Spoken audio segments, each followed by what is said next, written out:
January 20th at 12:01 p.m., we will have a new president. I have in my hands,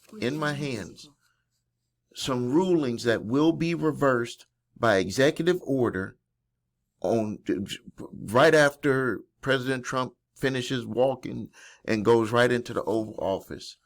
You need to pay attention to this. As a matter of fact, over the next year, I'm going to be like your uncle, your cousin.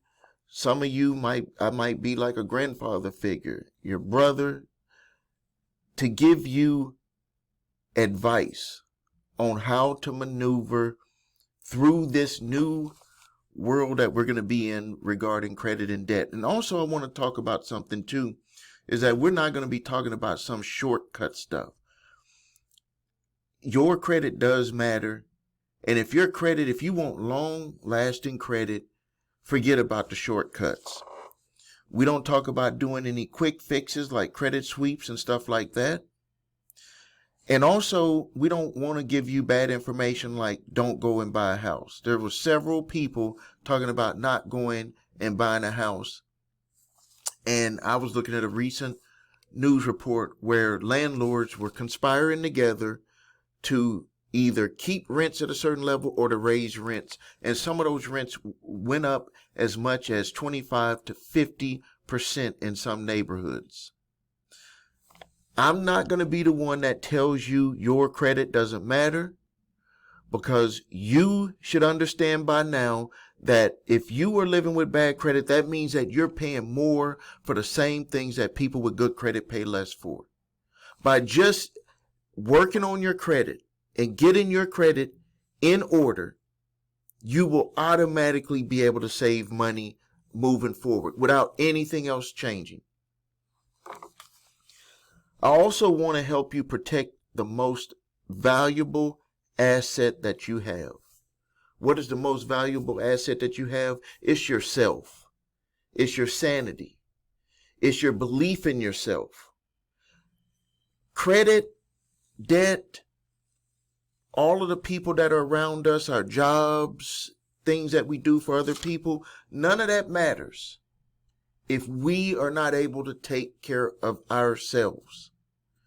So you're right here in front of me right now. This is me talking directly to you. In this video, what I'm going to do is I want to make you aware of some of the things that are going to affect some of you who are watching this video right now as of 12:01 or a little bit after 12:01 p.m. on January 20th.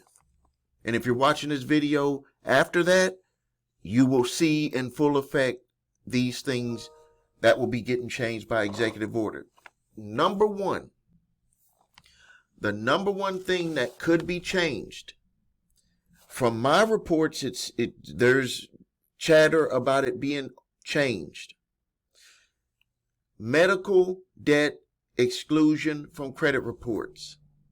Now there's two different, there's like a little tug of war on this one, because lenders know if they could get, if they don't have to worry about medical debt on there and the individual owes that medical debt, loans that are not mortgages, it's going to increase people's ability to be able to get approved. For mortgages, it's going to even still do an increase because they're not going to count that against an individual on being able to pay their mortgage. But underwriters are stating that they want people to put something in place to start resolving that medical debt. So lenders, they are like, hey, we're for this. But then there's the other side of the medical providers and the debt collectors. They're stating, we just lost our leverage. We lost our leverage. So they're lobbying to have that ruling overchanged. And just so you know, that is a rule. An executive order can change that the next day and say, oh, we're just going to go back because new administration, new ruling, or it's brought up in court by one of the medical providers or debt collector, and the CFPB under the new administration says, we're not going to fight and just let it get changed back. So I'm making you aware of that. Another one is the overdraft fee regulation. Part of this was already withdrawn just solely because Supreme Court felt that this here is telling businesses what they need to do. People should be able to just go to someone else if they don't like the overdraft fees that a certain institution is charging. But then they were like, well, what if all of these institutions are like, you charge it and they can't go nowhere else? We can all charge it. That's why the ruling was put into place. But right now, the banks, they're saying, hey, we don't want to keep this. Some banks lowered it, but you better bet if they change that ruling, fees might go up more than what they were. I think it was about $35. It could be $70.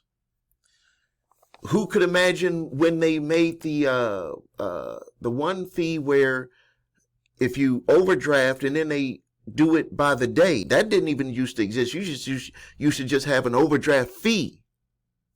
But then they said if you keep it for another day, we're going to add you another fee. Keep it for another day, we're going to add another fee.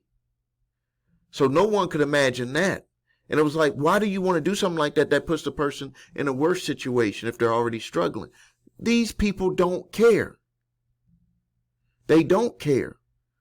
All they look at is what they're doing. It seems like they don't have no feeling for what position it puts the individual in. The next one is the open banking rule. CFPB rule making on the consumer financial data rights aimed at enhancing consumer control over their personal financial data may be reconsidered or rolled back under the new administration. So we're always worried about sharing our data here. This other place has it. This other place has it. Well, what they want to do is they want to roll it back. And they want to say, well, let's be able to share stuff. Now, in my opinion, if they're sharing stuff, why don't they? Because they're not sharing it for free. They're getting money for this. Like, just imagine if a credit card company shares your information with a institution that wants to offer an online checking account with you, or that wants to offer anything. They're not doing that for free. They're getting paid for it. So what they want to do is they want to go back to the old way of, we don't even have to tell you. We can just share it, your information, and we get paid for it. So that could be rescinded. The next one is the Nonbank Enforcement Registry. The CFPB established a registry for non-bank financial institutions to submit certain consent orders and the certain consent orders may be reversed. This was one that I was even shocked to see, that some of these online banks are not even FDIC insured. There was even one that had FDIC insured and they were not FDIC insured. So now, if they reverse this, really, you're going to have to probably go to the FDIC before choosing to do any banking with some of these non-bank online, quote unquote, physical establishment banks, 100% virtual bank, to find out if your money is protected, because there has been cases where these companies were set up and they were not FDIC insured. And you better bet one of the things that all of us latch on to with banking, with putting our money into a bank, is that it better be insured. Now, a lot of people aren't over that $250,000 per account.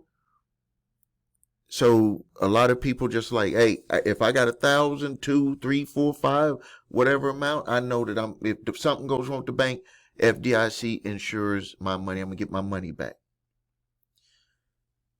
But what if you don't know if that company, if that online bank is really FDIC insured? What if they just stuck a little label on there and said FDIC insured and they're not really FDIC insured? And you as a trusting person, we as a trusting person, we look at it, we're like, hey, it states it right there, so they must be. Not everyone is going to go through. That's why I said I'm going to be like that brother, uncle, father figure, grandfather, whatever you want to call me. I'm going to be that person, because I'm going to be constantly throughout this year saying you got to double check on stuff. You got to double check on stuff, because things like this is going to make it easier for companies to just pop in, do what they do. Maybe they pay a fine or fee. They close out and they got everybody that was involved with their bank's money, and they're just long gone.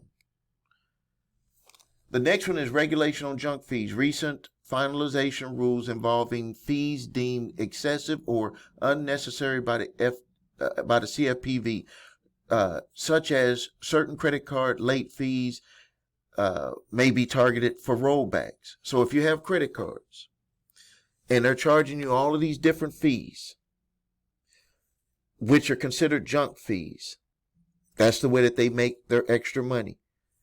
These provisions, these rulings could be rolled back.